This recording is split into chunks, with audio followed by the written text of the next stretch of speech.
What are all the impacts of the social media? சமூக ஊடகங்கள் மூலமாக ஒரு கிறிஸ்துவ ஜீவியம் எப்படி தாக்கப்படுது? எஸ், சமூக ஊடகங்களின் மூலமாக நிறைய நன்மையான காரியங்கள் இருக்குது. ஈஸியா காஸ்பல் ரீச் பண்றோம். ஆண்டவருடைய நாமத்தை வந்து ஒரு இடத்துல இருந்து பல இடங்களுக்கு நம்ம ஈஸியா ஸ்ப்ரெட் பண்றதுக்குள்ளாக without any visa, without any travel நிறைய காரியங்கள் ஈஸியா இருக்கு. But when use it in the right வே.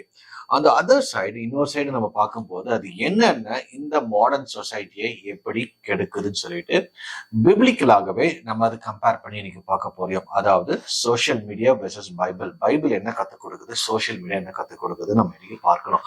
ஏன்னா இன்னைக்கு வந்து மோர் தேன் த பீப்புள் ஆர் பைபிளை விட நீங்க சோஷியல் மீடியால தான் அவங்க அதிக டைம் ஸ்பெண்ட் பண்றாங்க. ஸோ அதனோட விளைவு எப்படி இருக்கும்னு சொல்லிட்டு தான் இன்னைக்கு நம்ம இந்த ஸ்டடியில நம்ம பார்க்க போறோம். குறிப்பாக இந்த சோஷியல் மீடியான்னு பார்க்க போத்தீங்கன்னா, முந்தைய ஒரு காலத்துல வந்து இட் வாஸ் அன்வான்ட். முந்தைய ஒரு காலம் எப்படி இருந்ததுன்னா, யாரை பத்தியும் நமக்கு வந்து பெருசா தெரிய வராது, யாரை பத்தியும் நம்ம கண்டுக்க மாட்டோம். நமக்கு ஒரு க்ளோஸ் சர்க்கிள் இருக்கும். அதாவது நம்மளோட ரிலேட்டிவ்ஸ் இருப்பாங்க, நெய்பர்ஸ் இருப்பாங்க, அந்த சொந்த ஊர் அப்படின்னு இருந்துட்டு இந்த காலத்தை மாறி இன்னைக்கு உலகத்துல எந்த மூலையில யார் என்ன பண்ணிட்டு இருக்கிறாங்கன்னு சொல்லிட்டு அவங்க அப்டேட் பண்ணிட்டாங்க. நீங்க அதெல்லாம் பார்க்க முடியும். ஸோ அது வந்து என்ன கிரியேட் ஆகுது தனிப்பட்ட வாழ்க்கையில அல்லது தனிப்பட்ட முறையில மனுஷனோட வாழ்க்கையில என்னென்ன இம்பாக்ட் நடக்குதுன்னு பாத்தீங்கன்னா, முதலாவது இந்த சோஷியல் மீடியா வந்து it will it will make us to please the world. ஓகேங்களா? உலகத்தை ப்ளீஸ் பண்ணி வாழணும். அதாவது அது என்னன்னா, நம்ம மக்களை ப்ளீஸ் பண்றதுக்காக அல்லது சொசைட்டியை ப்ளீஸ் பண்ணணும், சொசைட்டிக்கு முன்னாடி நான் வந்து பெஸ்டாக காமிக்கணும், எனக்கு நான் ஒரு போஸ்ட் போடுறேன்னா அதை வந்து நிறைய பேர் பார்க்கணும், நிறைய பேர் என்னை ஃபாலோ பண்ணணும். ஸோ அதுக்கேற்ற மாதிரி அவங்க என்ன துணிகரம் செய்வதற்காகவும் ரெடியா இருக்கிறாங்க. இன்னைக்கு உள்ள சோஷியல் மீடியால நீங்க எடுத்து பார்த்தீங்கன்னா, தே will two all the awkward things so that to attract the world, attract the people. அதை பார்த்த உடனே இவங்களும் எப்படியாவது நானும் ஃபேமஸ் ஆகணும், நானும் அவங்களுக்கு மத்தியில நான் வந்து நிறைய இம்பாக்ட் பண்ணணும்னு சொல்லிட்டு இதை they will do or bad or the ugly.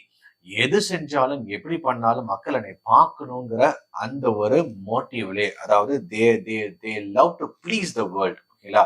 But the Bible says in Colossians 1:10 பாத்தீங்கன்னா, live to please the Lord. ஆண்டவரை ப்ளீஸ் பண்ற மாதிரி ஒரு வாழ்ற வாழ்க்கை தான். உலகத்தின் ப்ளீஸ் பண்ணி நம்ம உலகத்தை நம்ம வந்து செவித்தோ, உலகத்தை நம்பியோ அல்லது உலகத்தின் விருப்பத்தின்படி வாழ்றதை காட்டிலும் ஆண்டவர் என்ன விரும்புறாரோ அதை தான் நான் வந்து ஃபாலோ பண்ணணும். ரெண்டாவது உள்ள காரியம் பாத்தீங்கன்னா, இட் லீட்ஸ் டு காசிப். நிறைய காசிப். முந்தைய ஒரு காலத்துல வந்து காசிப் வந்து ஒரு க்ளோஸ் சர்க்கிள், நமக்கு தெரிஞ்ச மக்கள்கிட்ட மட்டும்தான் பேசிட்டு இருப்போம். ஆனா இன்னைக்கு வந்து unwanted people are unknown people, யாருன்னே தெரியாது, அவங்க கிட்ட எல்லாம் நம்ம வந்து காசிப் பண்ண ஆரம்பிப்போம். இந்த சோஷியல் மீடியா மூலமாகவே though we are not directly opening our mouth, நம்மளுடைய வாயை அந்த இடத்துல ரொம்ப கத்தி பேசுறது இல்லாமல் அங்க டைப் மூலமாக, டெக்ஸ்ட் மூலமாக, கமெண்ட்ஸ் மூலமாக, அல்ல ஷேர்ஸ் மூலமாக we are expressing our gossip. Unwanted things, நம்ம தேவையில்லாத காசிப்ஸ் வந்து அதுல இன்வால்வ் ஆகுது. காசிப்னு பொறுத்த வரைக்கும் வாயளவுல பேசுறது மட்டும் கிடையாது. வித் அன்னோன் பீப்புள், யாருன்னு தெரியாம நம்ம டெக்ஸ்ட் மூலமாக நம்ம வந்து பண்ணாலுமே that makes us to gossip. ஓகேங்களா? அதே மாதிரி கேர்லெஸ் டாக்ஸ் அங்கே இருக்கும், அன்வான்ட் டாக்ஸ்குள்ள போய் மாட்டிப்போம், அன்வான்ட் ஆர்குமெண்ட்ஸ், தேவையில்லாத ஆர்குமெண்ட்ஸ்லாம் இன்னைக்கு நிறைய பேர் மாட்டிக்கிட்டு இருக்கிறாங்க.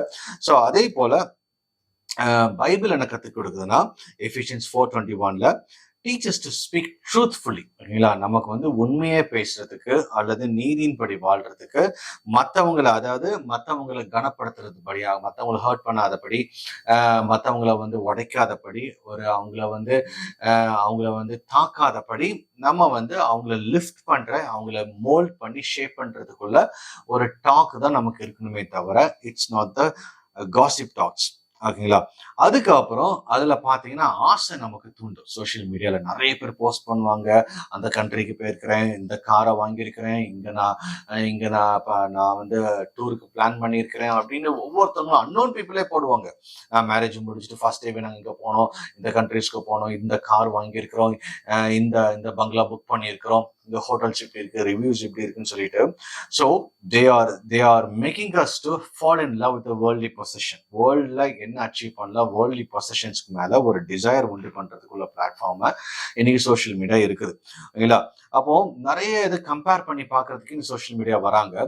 தமக்கு ஆண்டவர் நமக்கு என்ன கொடுத்திருக்கிறாருன்னு அதை காட்டிலும் மற்றவங்களுக்கு இதை விட அதிகமா இருக்குன்னு அந்த ஒரு கம்பேரிட்டிவ் மைண்ட் வந்து சோஷியல் மீடியா மூலமா ஈஸியா கிரியேட் ஆகுது. முந்தி வந்து பக்கத்து வீட்டுக்குள்ளவங்க தான் கம்பேர் பண்ணிட்டு இருந்தாங்க. இன்னைக்கு வந்து வேர்ல்ட் லெவல்ல கம்பேர் பண்ணி அதன் மூலமாக வேர்ல்ட்லி பொசிஷன்ஸை எப்படி வந்து நான் சுதந்திரித்துக் கொள்ளலாம் தான் இருக்குமே தவிர they are not focusing. Bible என்ன சொல்லுதுன்னு பார்த்தீங்கன்னா, 1 Timothy 6:6ல teaches to be content and focus on godliness. நமக்கு வந்து ஒரு மன திருப்தி நமக்கு இருக்கணும். அதே மாதிரி தேவ பயம், ஓகேங்களா, தேவனுடைய திட்டம் அது நமக்கு காணப்படணும்.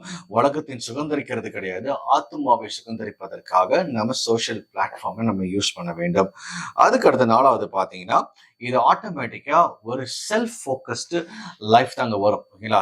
தன்னை பிரதிபலிக்கணும், நான் யாருன்னு உலகத்துக்கு நான் காமிக்கணும். அந்த செல்ஃப் சென்டர்ட் தான் அங்க இருக்குமே தவிர நத்திங் எல்ஸ் இந்த சோஷியல் மீடியா. பாத்தீங்கன்னா எல்லாருமே அவங்கள பத்தி, நான் யாரு, எனக்கு பின்னாடி எவ்வளவு ஃபாலோவர்ஸ் இருக்கிறாங்க, நான் என்ன செய்யறேன், என்னை பார்க்கணும், என்னை பார்க்கறதுக்காக நான் எந்த துணிகரம் வேணாலும் நான் செய்வேன், எவ்வளவு எக்ஸ்ட்ரீம் எண்ட் வரைக்கும் நான் போவேன், எவ்வளவு மோசமான காரியமா இருக்கலாம் அல்லது வேர்ல்டு பெஸ்டான காரியமா இருக்கலாம். ஸோ ஆல் தோஸ் திங்ஸ் எது எங்க போய் ஃபோக்கஸ் ஆக முடியுதுன்னா, they are displaying them self. அங்க செல்ஃப் சென்டர் அதிகமா இருக்கு. அதே போல அங்க ஒரு பெருமை வர ஆரம்பிக்கும். எனக்கு இத்தனை மில்லியன் ஃபாலோவர்ஸ் இருக்கிறாங்க. இன்னைக்கு நம்ம கிறிஸ்டின் சர்க்கிளே பாருங்களேன், ஒரு சாங்ஸை போட்ட உடனே ஒரு 10,000 வியூ வந்துருச்சுங்களுக்கு, இந்த 30,000 எதுக்கு அது போடுறோம்?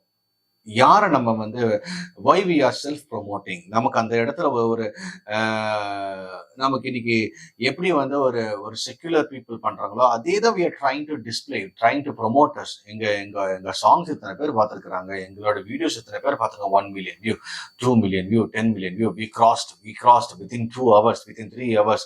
யாரை நம்ம ப்ளீஸ் பண்றோம்? ஆண்டவர் அந்த கணக்கு கேட்கிறாரா? So it is totally self centred. என்னைக்கு கிறிஸ்டியன் வந்து the greatest enemy for every Christian is a self. அவனோட சுயம் தான் அவனுக்கு எனிமி. அது நமக்கு வந்து பிசாசு நினைச்சிட்டு இருக்கிறோம். பிசாசு வந்து ஈஸியா அப்ளை பண்ற ஒரே ஆயுதம் வந்து செல்ஃப். உங்க செல்ஃபை தோண்டி விட்டுருவான். ஓகேங்களா? அந்த இடத்துல தான் பெருமையில் ஒழுவீங்க.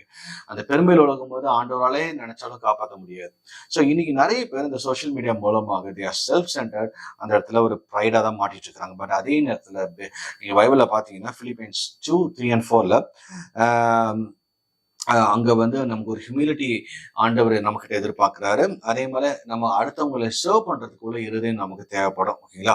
இந்த செல்ஃப் சென்டர், செல்ஃபை உடச்சிட்டு மற்றவங்களுக்காக வாழ்ற ஒரு வாழ்க்கையை தான் ஆண்டவர் நம்ம கிட்ட எதிர்பார்க்கிறார். அதே மாதிரி seeks approval and validations from others. அடுத்தவங்க கிட்ட நம்ம அப்ரூவல் கேட்கறதுக்காகவே, நான் பண்றது நல்லா இருக்கா, எனக்கு நிறைய பேர் பாக்குறாங்களா, நிறைய பேர் ஷேர் பண்றாங்களா.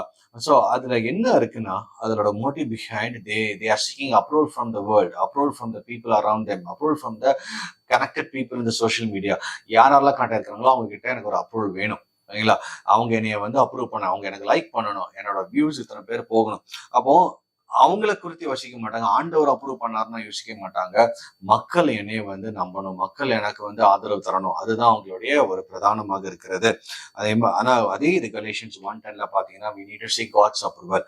தேவனுடைய அப்ரூவல் தான் ரொம்ப முக்கியமானது. ஆண்டவர் செய்ய சொல்லியிருக்கிறாரா, ஆண்டவருக்கு பிரியமா இருக்கிறதா, நான் பண்ண காரியம் ஆண்டவருக்கு பிடிச்சிருக்குதா, அதுதான் நம்ம பார்க்கணுமே தவிர we are seeking the peoples approval or the men's approval or உங்களுடைய கனெக்டிவிட்டியில் இருக்கிற ஃப்ரெண்ட்ஸோட அப்ரூவல்ல நம்ம பார்த்து வாழ்றது, அது ஒரு பெரிய டேஞ்சர்ல கொண்டு போய் முடியும். அடுத்த காரியங்கள் பார்த்தீங்கன்னா, இதனாலேயே பொறாம நிறைய வராது, என்வி வருது, ஆன்சைட்டி வருது. ஐயோ அவங்கெல்லாம் அப்படி இருக்குது, அவங்க அப்படி சம்பாதிக்கிறாங்க, அவங்க அங்க போறாங்க இங்க போறாங்கன்னு சொல்லிட்டு அதுல ஒரு பொறாமையின் ஆவி உங்கள் மூலமாக ரிலீஸ் ஆகும். அதே போல அந்த இடத்துல ஆன்சைட்டி, ஐயோ ஐயோ அவங்கள பத்தி யோசிச்சுட்டு இருப்பாங்க. அப்புறம் அவன்லாம் எப்படி வாழ்ந்துட்டோம், எனக்கு முந்தைய ஒரு காலத்துல நான் இப்படி இருந்தேனே, இன்னைக்கு அவன் எப்படியோ போயிட்டானே. ஸோ அந்த கம்பேரிட்டிவ் ஸ்டடியும், அந்த அவங்கள பத்தி ஒரு ஆன்சைட்டியும், இவங்களுக்கு அவங்கள பார்த்து ஒரு பொறாமையும் எரிச்சலும், இதெல்லாமே நம்ம முந்தி வந்து ஒரு க்ளோசர் சர்க்கிள் இருக்கிறது இன்னைக்கு ப்ராடர் சர்க்கிள்ல ரொம்ப பெருசாக விரிஞ்சிருச்சு. So that is the danger of the social media. ஆனா அதே இதுல நீங்க பாத்தீங்கன்னா பிலிப்பைன்ஸ் 4, 6 and 7ல இட் ஆஃபர்ஸ் பீஸ். ஆண்டவர் வந்து நம்ம கிட்ட ஒரு சமாதானத்தை எதிர்பார்க்கிறாரு. Gratitude, peace and gratitude in all the circumstance, எல்லா இடத்துலயும் ஒரு நன்றி உள்ள இருதயமும் ஒரு சமாதானமும் நமக்கு தேவைப்படும். அதுதான் ரொம்ப முக்கியம் இல்லைங்களா? மத்தவங்கள பார்த்து பொறாமப்படுறதோ இது எல்லாமே சோஷியல் மீடியால ஈஸியா நடக்குது. அவங்க அப்படி பண்றாங்க, உடனே நானும் பண்ணணும். அவங்க அப்படி வாங்கிட்டாங்க, நானும் வாங்கணும். ஐயோ வாங்க முடியாது, ஒரு பொறாமப்படுறது, அவங்கள பிளாக் பண்றது. ஸோ இது எல்லாமே சோஷியல் மீடியால ஆல் அதை வந்து எவ்வளோ ஒர்ஸ்டா ட்ரிகர் பண்ண முடியுமோ இன்னைக்கு ட்ரிகர் ஆயிட்டு இருக்குது. அண்ட் ஃபைனலி அதில் பார்த்தீங்கன்னா it leads to impatience and அதை வந்து அவங்களால ஒரு ஒரு ஒரு ஒரு சமாதானத்தை இழக்கிற ஒரு சூழ்நிலை கூட இன்னைக்கு நிறைய சோஷியல் மீடியா ஃபாலோ பண்றவங்க, சோஷியல் மீடியாவில் இருக்கிறவங்க நான் பார்த்துட்டு இருக்கிறேன். Because they always scroll, they always look at others.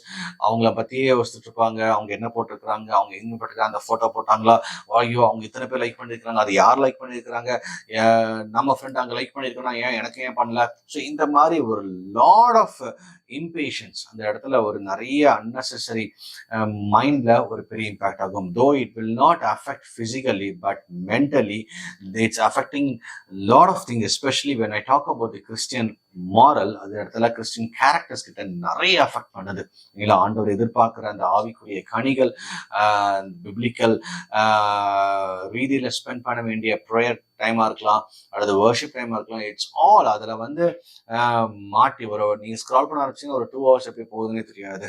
So that is how it drops the people. ஓகேங்களா? அவங்களோட டைம், அது அவங்களோட டைம் அண்ட் எனர்ஜி, தோ பிசிக்கல் எனர்ஜியை வெளியே ட்ரெயின் பண்ண கிடையாது. உங்களுக்கே தெரியாம உங்க டைமை ட்ரெயின் பண்ணிட்டு இருக்கோம். உங்களுக்கே தெரியாம உங்களுடைய தாட் ப்ராசஸை அது ரொம்ப ஈஸியா அஃபெக்ட் பண்ணக்கூடிய ஒரு டூல் தான் இந்த social media. We have to be very wise, we have to be very careful and using it. அது அதே நேரத்துல use for the glory of God. அதில் நீங்கள் ஆண்டவருடைய வார்த்தையை நீங்கள் பேசலாம். நீங்கள் உங்களுக்கு கொடுக்குற வெளிப்பாடுகளை நீங்கள் அதில் வெளிப்படுத்தலாம். இதில் don't compare with all the other people. அவங்க என்ன பண்ணுறது, இது பண்ணுறது, இன்னும் நீங்கள் எப்படி மற்றவங்களை ரீச் பண்ணணும்னு சொல்லிட்டு அந்த ஸ்ட்ராட்டஜியை நீங்கள் ஆண்டவர்கிட்ட கேட்டு இஃப் ஆண்டவர் அப்ரூவல் கொடுத்தா you do it in the social platform. ஓகேங்களா? அதர்வைஸ் நீங்க இதை சும்மா ஒரு தேவைக்கு, ஒரு கடமைக்காக நீங்க வந்து ஃபாலோ பண்ணிட்டு இருந்தீங்கன்னா we have to be restrict ourselves. நம்மளே ஒரு பவுண்டரியை செட் பண்ணிட்டு யாரெல்லாம் நம்ம ஃபாலோ பண்ணணும் அதில் மட்டும் தெளிவாக இருந்துட்டு unwanted திங்ஸ்ல we need to remove it off. எதெல்லாம் உங்களுக்குள்ள கேரக்டர்ஸ் இம்பாக்ட் பண்ணதோ அதுல இருந்து டோட்டலா வெளியில வர்றது இட்ஸ் வெரி வேல்யூபிள். ஓகேங்களா? ஸோ இந்த சோஷியல் மீடியால ஒரு சைட் வந்து we can reach multitudes of people, winning souls by proclaiming the gospel. அது எல்லாமே பண்ணிட்டு இருந்தாலும் அந்த அதர் சைட், அதோட பேட் பார்ட் ரொம்ப அதிகமாக இருக்குது. அதுதான் இன்னைக்கு பார்த்தோம். So B vigilant. நம்ம இன்னைக்கு ஆண்டவருடைய வருகைக்கு காத்து கொண்டிருக்கிற அந்த காலகட்டத்துல காலத்தை பிரயோஜனப்படுத்தி கொண்டு ஒவ்வொரு நாளும் அவரை எதிர்பார்த்து அவருக்காக ஓடுகின்ற ஒரு கிருபைகளை பெற்று ஆயத்தத்தோட காணப்படணும். கர்த்தர் தாமே இந்த வார்த்தைகளை ஆசீர்வதிப்பாராக. God bless you. Amen.